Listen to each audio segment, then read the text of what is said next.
साहित्यरत्न लोकशाहीर डॉक्टर अण्णाभाऊ साठे यांच्या जयंतीनिमित्त आमदार विवेक कोल्हे यांचे अभिवादन. साहित्यरत्न लोकशाहीर डॉक्टर अण्णाभाऊ साठे यांच्या जयंतीनिमित्त आमदार विवेक कोल्हे यांनी त्यांच्या स्मृतीस विनम्र अभिवादन केले. डॉक्टर अण्णाभाऊ साठे स्मारक येथे आयोजित कार्यक्रमात त्यांनी उपस्थित समाज बांधवांना जयंतीच्या मनपूर्वक शुभेच्छा दिल्या. डॉक्टर अण्णाभाऊ साठे यांनी आपल्या साहित्य, शाहिरी आणि सामाजिक विचारांच्या माध्यमातून वंचित, शोषित आणि उपेक्षित घटकांच्या वेदनांना आवाज दिला. त्यांच्या लेखणीतून सामाजिक समता, बंधुता आणि स्वाभिमानाचा संदेश समाजापर्यंत पोहोचला. त्यांच्या विचारांचा आणि कार्याचा आदर्श पुढील पिढ्यांसाठी प्रेरणादायी असल्याचे आमदार विवेक कोल्हे यांनी यावेळी सांगितले. मुख्यमंत्री देवेंद्र फडणवीस यांनी 1 ऑगस्ट हा लेखन प्रेरणा दिन म्हणून साजरा करण्याचा निर्णय घेतला. यासह डॉक्टर अण्णाभाऊ साठे यांच्या स्मारकाचे निर्माण करण्यासाठी सरकारने ठोस पावले उचलली आहे, असेही कोल्हे यांनी सांगितले. माजी मंत्री स्वर्गवासी शंकरराव कोल्हे यांनी जगातील सर्वप्रथम स्मारक कोपरगाव येथे उभारण्यासाठी केलेले प्रयत्नांची आठवण यावेळी उपस्थितांनी केली. जयंतीनिमित्त डॉक्टर अण्णाभाऊ साठे स्मारक येथे आयोजित रक्तदान शिबिरात आमदार विवेक कोल्हे यांनी स्वतः रक्तदान करून सामाजिक बांधिलकीचा संदेश दिला.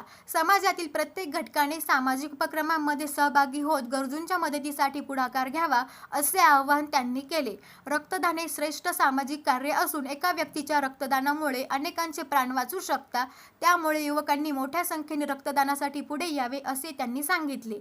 या कार्यक्रमास नगराध्यक्ष पराग संधान, उपनगराध्यक्ष जितेंद्र रणशूर, गटनेते प्रसाद आडव, भाजपा तालुका अध्यक्ष विशाल गोरडे, बबलू शेटवाणी, दिलीप दारुंकर, विजय आढाव, राजेंद्र बागुल, संजय उदावंत, विनोद राक्षे, संतोष शिंदे, विक्रमादित्य सातभाई, कैलास मंजुळ, संदीप देवकर, आकाश वाजे, दत्तात्रय पगारे, संतोष चवंडके, गोपीनाथ गायकवाड, मयूर गायकवाड, गुरमीत सिंग दडियाल, इरफान कुरेशी, सोमनाथ म्हस्के, दीपक जप्पे, राहुल खरात, अल्ताफ कुरेशी, प्रशांत संत, हाजी फकीर, मोहम्मद पहिलवान, संतोष शेजवळ, कलविंदर सिंग दडियाल, निसार शेख, विजय चव्हाणके, रामचंद्र साळुंके, शफीक भाई सय्यद, सतीश रानोडे, धनंजय आढाव, शरद त्रिभुवन, खालिक भाई कुरेशी, सलीम पठाण, कैलास सोमासे, सुखदेव जाधव, सचिन त्रिभुवन, रोहित कणघरे, प्रभुदास पाखरे, संदीप निर्भवणे, रवी शेलार, प्रदीप नवले, सिद्धांत सोनवणे, सोमनाथ लोहकरे, शंकर बोराडे, सुजल चंदनशिव, अभिषेक मंजूर, डॉक्टर किशोर नागरे, पांढरीनाथ वक्ते, चंद्रकांत वाघमारे, अजय शार्दूल, रावसाहेब साठे, बाळासाहेब पवार, संपत चंदनशिव, प्रतीक पगारे, संतीश चव्हाण,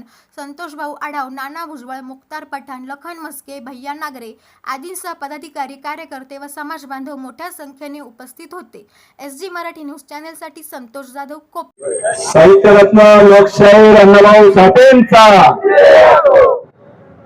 सर्वप्रथम लोकशाहीर अण्णाभाऊ साठे यांच्या 106व्या जयंती निमित्ताने विनम्र अभिवादन करतो. खऱ्या अर्थाने शोषितांचा आवाज त्या ठिकाणी शब्दातून मांडणारा एक साहित्यरत्न, त्याचप्रमाणे तळागाळातील वंचितांच्या, शोषितांच्या समस्या मांडण्याचं काम संबंध आयुष्य ज्या महान नायकांनी केलं, असे लोकशाहीर अण्णाभाऊ साठे यांची आज जयंती. पुढच्या पिढीला त्यांचं कार्य करावं म्हणून खरं तर 40 वर्षापूर्वी स्वर्गीय शंकररावजी कोल्हे साहेब, त्यावेळेस तत्कालीन त्यांचे सर्व समाजातील सहकारी यांनी मिळून जगातील पहिला लोकशाहीरांचा पुतळा या कोपरगाव नगरीमध्ये याच ठिकाणी बसवला. त्यांच्या आत्याकडून त्यावेळेस जाऊन तो फोटो मिळवला. त्या फोटोच्या आधारे एक आकृती बनवली. पहिली आकृती व्यवस्थित न झाल्यामुळे शिल्पकाराला दुसरी आकृती बनवायला लावली आणि त्यानंतर अर्धा आकृती पुतळा. त्या काळी समाज बांधवांनी पैसे गोळा केले. स्वर्गीय शंकररावजी कोल्हे साहेबांनी जवळपास 75,000 ते 1,00,000 रुपयाची मदत 40 वर्षापूर्वी त्या ठिकाणी पहिला लोकशाहीरांचा पुतळा ह्या कोपरगाव नगरीमध्ये उभा केला आणि त्या पुतळ्याचा छापा घेऊन संबंध महाराष्ट्रभर, देशाभर त्या ठिकाणी लोकशाहीरांचे पुतळे नंतरच्या काळामध्ये झाले. एवढंच नव्हे तर आदरणीय देवेंद्रजी फडणवीस साहेबांच्या नेतृत्वाखाली भारताच्या बाहेर रशिया या ठिकाणी लोकशाहीरांचा पुतळा उभारून एक आगळ्या वेगळ्या पद्धतीचं अभिवादन त्या ठिकाणी त्यांना करण्यात आलं.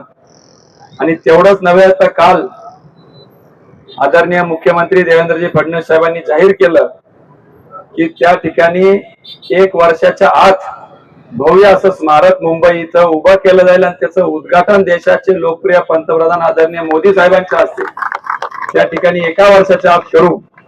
आणि हा आजचा जो महत्वाचा दिवस आहे तो त्याला त्यांनी लेखन प्रेरणा दिन म्हणून साजरा करण्याचं महाराष्ट्र शासनाच्या वतीने अधिकृत त्या ठिकाणी जाहीर केलेलं आहे. त्याच्यामुळे अनेकदा आपण महापुरुषांना डोक्यावर घेतो, खऱ्या अर्थाने डोक्यावर न घेता डोक्यात त्यांचे विचार घेण्याची आवश्यकता आहे. आणि लेखन प्रेरणा दिवस जाहीर केल्यामुळं निश्चितपणाने लोकशाहीरांची जे काय कादंबरी असेल, इतर सर्व साहित्य त्या ठिकाणी पुढच्या पिढीला कायमच प्रेरणादायी आणि मार्गदर्शक राहील. या निमित्ताने एवढंच आवाहन करतो की वंचितांचे, शोषितांचं जे काय कार्य लोकशाहीरांनी संबंध आयुष्यभर केलं त्या कार्याची प्रेरणा घेऊन आपण देखील समाजात वावरावं आणि शेवटच्या घटकापर्यंत त्यांच्या अडीअडचणी सोडवण्याचा आतोनात प्रयत्न करावं. हीच खऱ्या अर्थाने त्यांना अभिवादन राहील असं मी मानतो. पुनश्च एकदा या अशा महान लोकनायकाला, लोकशाहीर साहित्यरत्न अण्णाभाऊ साठे यांच्या जयंती निमित्ताने विनम्र अभिवादन करतो आणि माझ्या शब्दांना विराम देतो. धन्यवाद.